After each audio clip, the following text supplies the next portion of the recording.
Assalamualaikum warahmatullahi wabarakatuh. Perkenalkan nama saya Jadi Nugroho, kelas 11 DKRC. Di sini saya akan mempresentasikan komponen-komponen mobil, mesin mobil. Yang pertama adalah busi. Busi berfungsi menciptakan percikan api ke dalam ruang bakar. Busi terletak di bagian kepala silinder.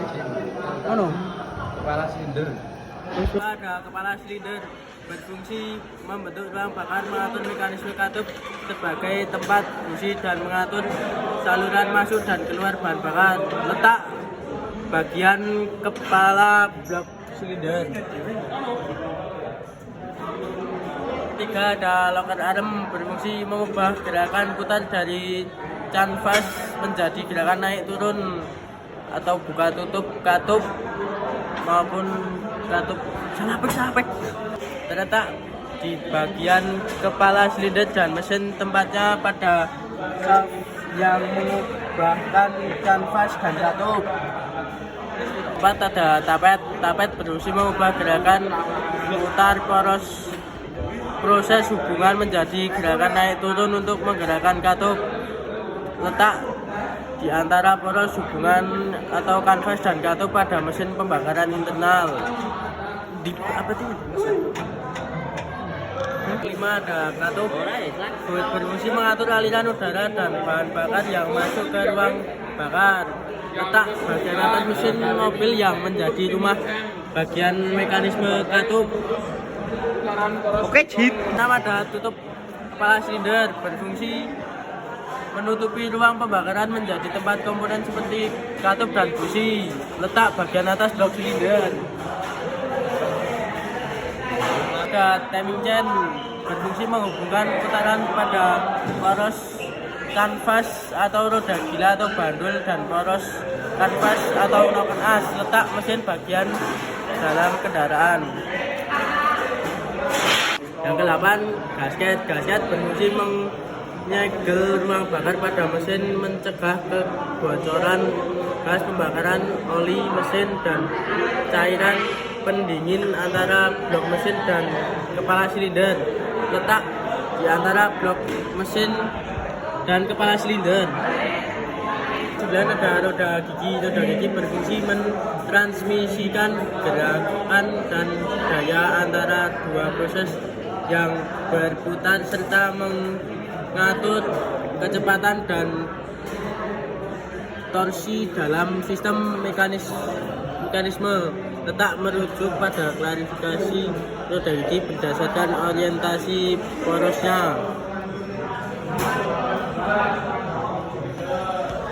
Lalu ada piston berfungsi mengubah volume silinder yang kemudian menghasilkan gerakan naik turun yang mengubah energi panas dari pembakaran menjadi energi mekanik untuk menggerakkan poros senggol. Letak di dalam silinder mesin. Yang ke-11, ada ring piston berfungsi menyegel ruang bakar, mengontrol konsumsi oli dan mengurangi gesekan antara piston dan dinding silinder. Terletak pada alur groove di piston. Ke-12, ring oli berfungsi membersihkan kelebihan oli dari dinding silinder dan mencegah masuknya oli ke ruang bakar. Letak bagian paling bawah paling dekat dengan grand trans chassis dari 3 ring piston. Ke-13, ring kompresi berfungsi mencegah kebocoran kompresi dan menyalurkan panas dari piston ke dinding silinder.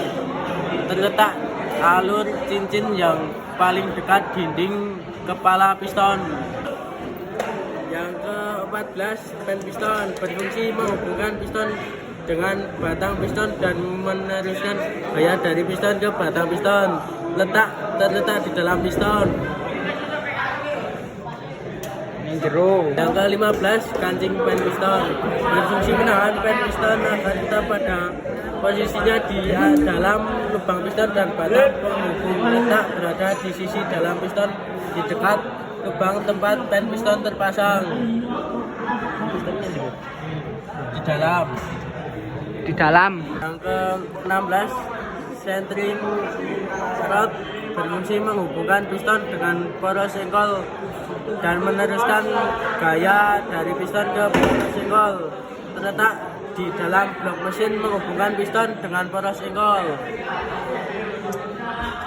Ke-17 ada blok silinder berfungsi sebagai tempat piston naik turun. Terletak di antara kepala silinder.